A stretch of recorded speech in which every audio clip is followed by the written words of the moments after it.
നിങ്ങളുടെ favourite shows ഇനി ഒരിക്കലും മിസ്സാവില്ല. ഇപ്പോൾ C5 കാണും നിങ്ങളുടെ ഫേവറേറ്റ് ഷോ തികച്ചും സൗജന്യമായി.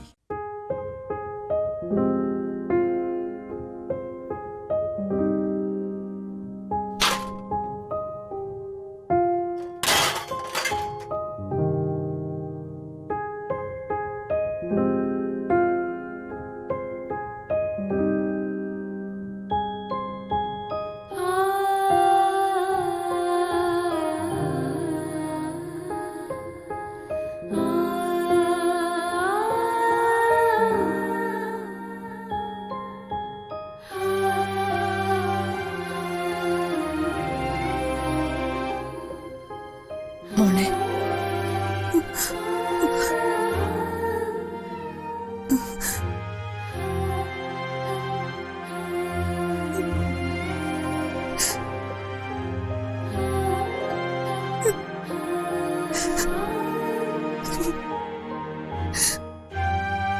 ഇതിങ്ങനെ പോയാ നമ്മൾ എന്ത് ചെയ്യും മോളെ? ഒന്നിനും ഒരു പരിഹാരം ഇല്ലാതായി പോയല്ലോ. ഒന്നും നമുക്ക് നിഷേധിക്കാനാവില്ല, നിഷേധിക്കേയില്ല. നിനക്കൊരു ജീവിതം തന്നത് അമ്മ തന്നെയാ. നിന്റെ വിവാഹം നടത്തിയതും അമ്മ തന്നെയാ. പക്ഷേ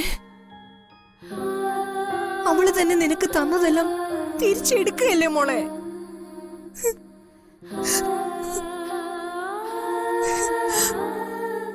അമ്മുന്റെ ഈ അവസ്ഥ മാറിയില്ലെങ്കിൽ സഞ്ജുവിനെ അവൾക്ക് ഭർത്താവായി വിട്ടുകൊടുക്കാൻ എനിക്ക് കഴിയോ?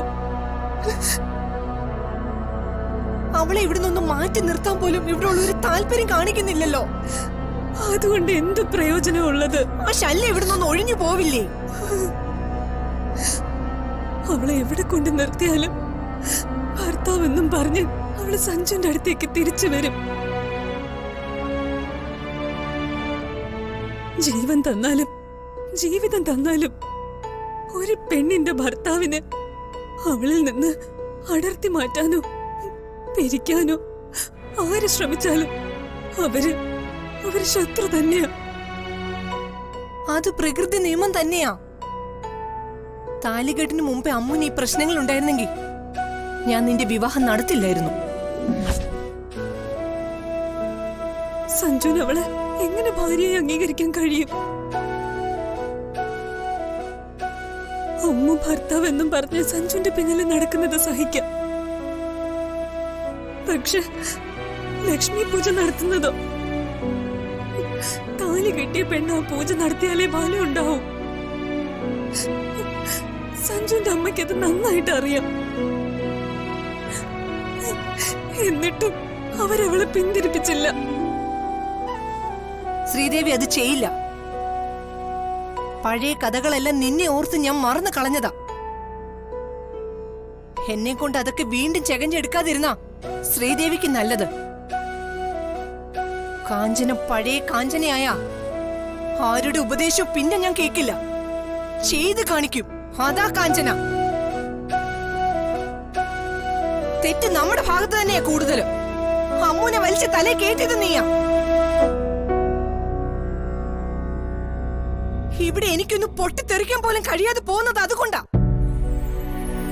അമ്മു എവിടെ നിന്ന് വന്നെന്ന് ഇവിടെ ഉള്ളവർ എന്നോട് ചോദിച്ചാ എനിക്ക് ഉത്തരം മുട്ടി പോവില്ലേ? അമ്മ ഇപ്പൊ പ്രശ്നത്തിനൊന്നും പോവണ്ട. സഞ്ജുവിനെ ഈ കെണി കൊടുക്കിയത് ഞാനാ. എന്നെ ഓർത്താ സഞ്ജു സഹിക്കുന്നത്. ഇവിടെ ഒരു നാടകം അരങ്ങേറുമ്പോ അതിന്റെ മറുപടി പറയേണ്ട ബാധ്യത ഇവിടെ ഉള്ളവർക്കുണ്ട്. ഇനി നിന്റെ വേദന കണ്ടു നിൽക്കാൻ വയ്യ മോളെ. എനിക്ക് അവളെ ഒന്ന് കാണണം. വേണ്ടമ്മ, ഞാനൊന്ന് പറയട്ടെ. വേണം. നീ എന്നെ തടയല്ലേ ശ്രീകുട്ടി?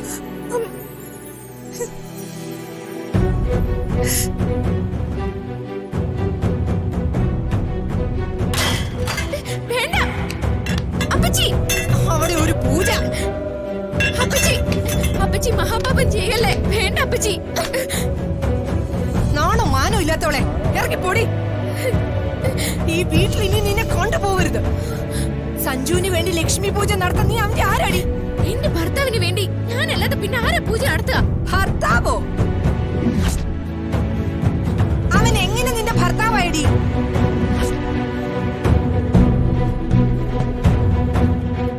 അവൻ ആരാണെന്ന് നിനക്ക് ഞാൻ പറഞ്ഞുതരാം.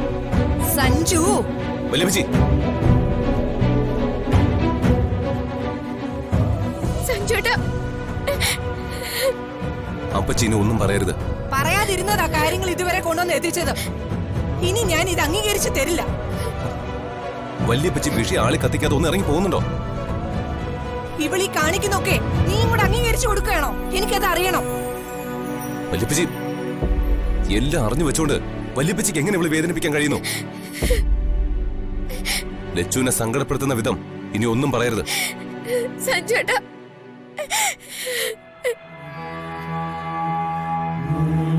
നീ കരയാതെ. ഇനി ആരും നിന്നെ ഒന്നും പറയില്ല. ഛേ, നിനക്ക് നാണം ഉണ്ടോടാ?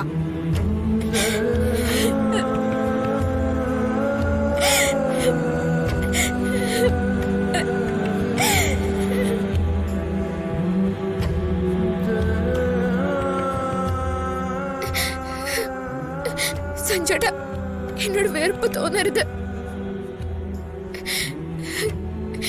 ഇവിടുന്ന് ഇറങ്ങി പോവാൻ പറഞ്ഞ എനിക്ക് ഇറങ്ങി പോവാൻ വേറെ ഒരിടവുമില്ല. എന്റെ വീട്ടിലേക്ക് ഞാനിനി എങ്ങനെ പോവും? എന്റെ മുത്തശ്ശി വിചാരിച്ചാലും എനിക്ക് ആ വീട്ടിൽ നിൽക്കാനാവില്ല.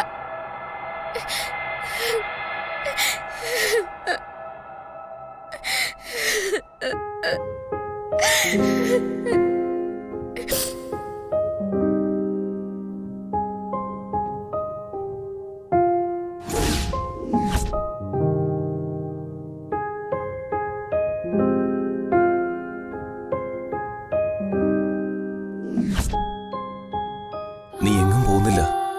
ഇനിയെങ്കിലും ഈ കരച്ചിലൊന്ന് നിർത്ത് ലക്ഷ്മി.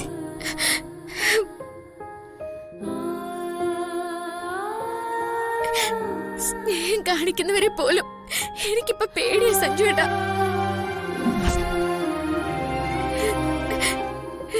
ടൗണിലുള്ളവരൊക്കെ ഇങ്ങനെയാണോ സഞ്ജുവേട്ടാ? സഞ്ജുവേട്ടൻ കൂടി എന്നെ വെറുക്കല്ലേ.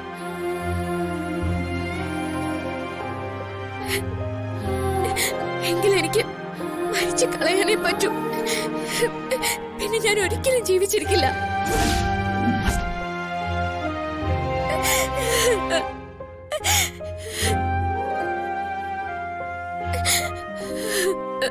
അനാവശ്യ ചിന്തകളൊന്നും നീ ഇനി മനസ്സിൽ വെക്കരുത്.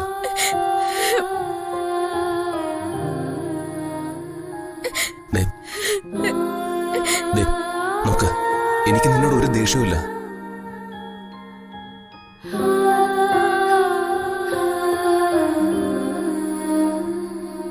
ഡൗൺലോഡ് ചെയ്യൂ C5 ആപ്പ്. കാണൂ എല്ലാ എപ്പിസോഡുകളും സൗജന്യമായി.